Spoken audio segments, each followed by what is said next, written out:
Hello guys, ngasi khoi fish barbecue tawjari.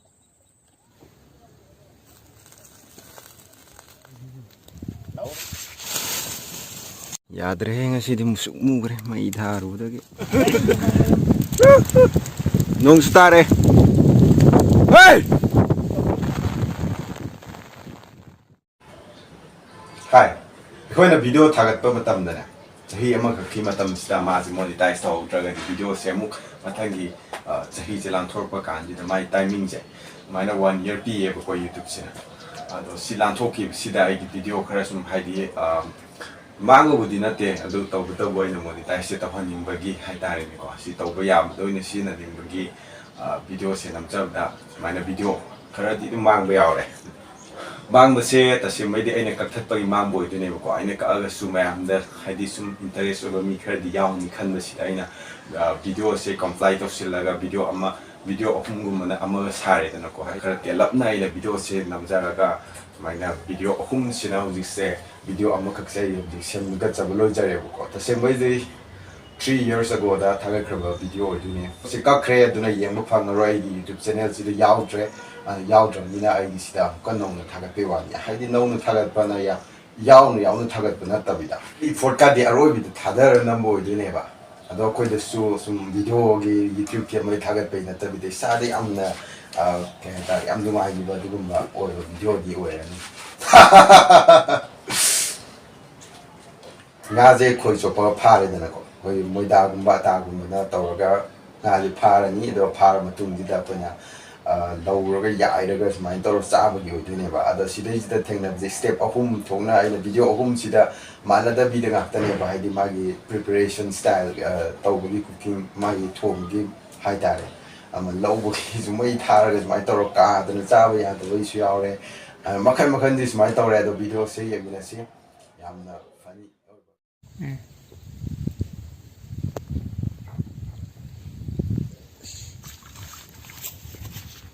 Fire.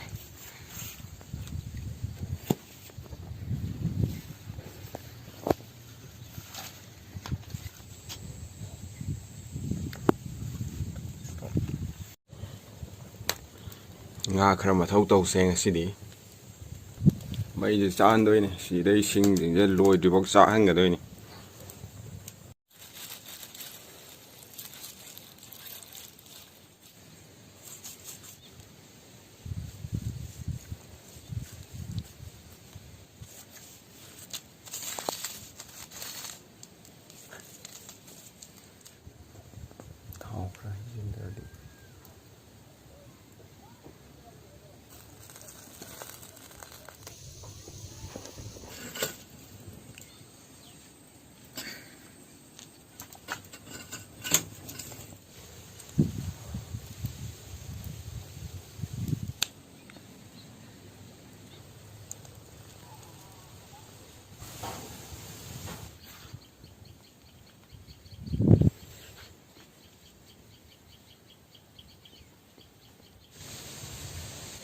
tungan bi ka hang ding yeng a jero posta ne me si makha ji ko mun bo wat ma lin marum ju pu ni de u ni no marum ni ade kara sing non thara to shet la ni sai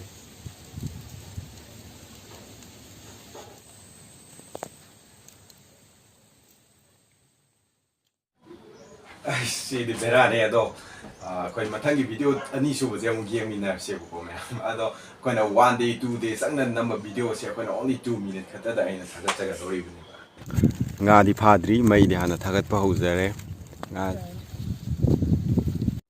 mayam si gai je phagat pa hojare khoi chopaga sida di video se yaujadre ado mathangda kai gumba yengning ba yauraga di nga phaba video da isoi da hapsage comment da habiramu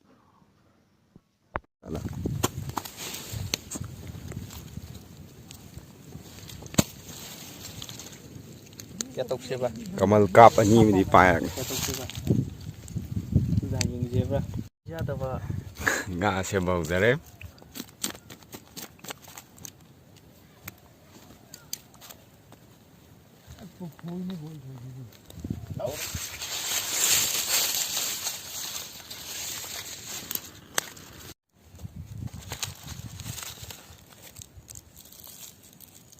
Lili.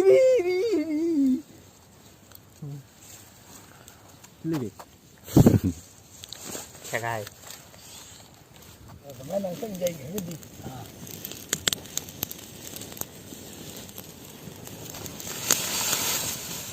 Yadre ngasi di musuk mugre mai dharu dagi. Wali.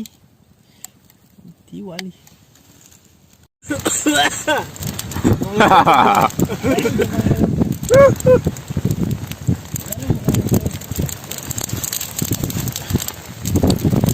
Ngaji mulak tama dagi jaja tauba hore. Nung stare. Hey!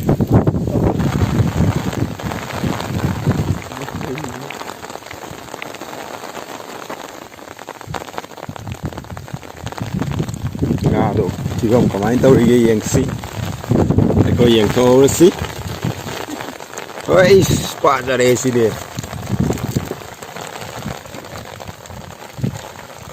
Masih sa bhau ya đấy.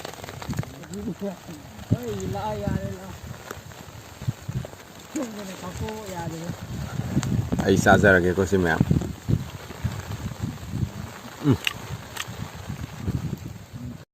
Asum na phajana setha kare. Tulore last video koi last ki ahum sulu simaga ma'am yang minarsi simdi khara phajana tawrabade. Okay guys. Hello guys, ngasi de koi fish barbecue tawjari. Nga yaibagi. Bidune ba. Sita phone.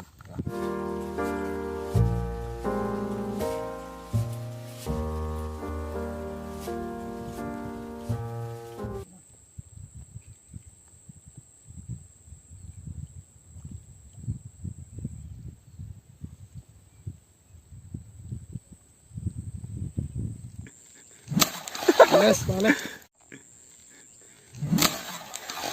Yes, balik.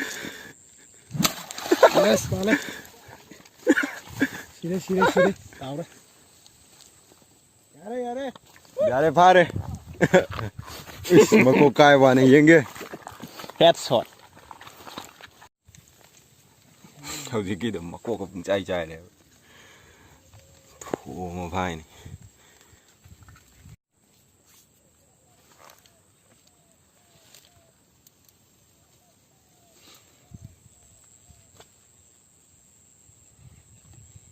Cameraman ju test amtang tawjale ko.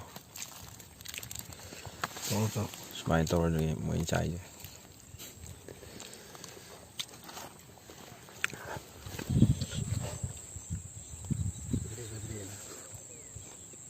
Keno game.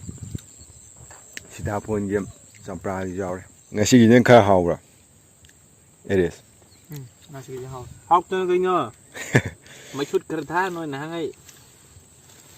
Asa lấy tên là ti bay chanaba. Papi ya. Kẹp mà tên. Okay ma'am, ko video ze lo sin jare. Ma'am de interesting ora buni khanjai. Ado makata na amsu handak ti video se phaja ba se sum thagala ni ko. Duna twbiyu. Ngai ga le biro.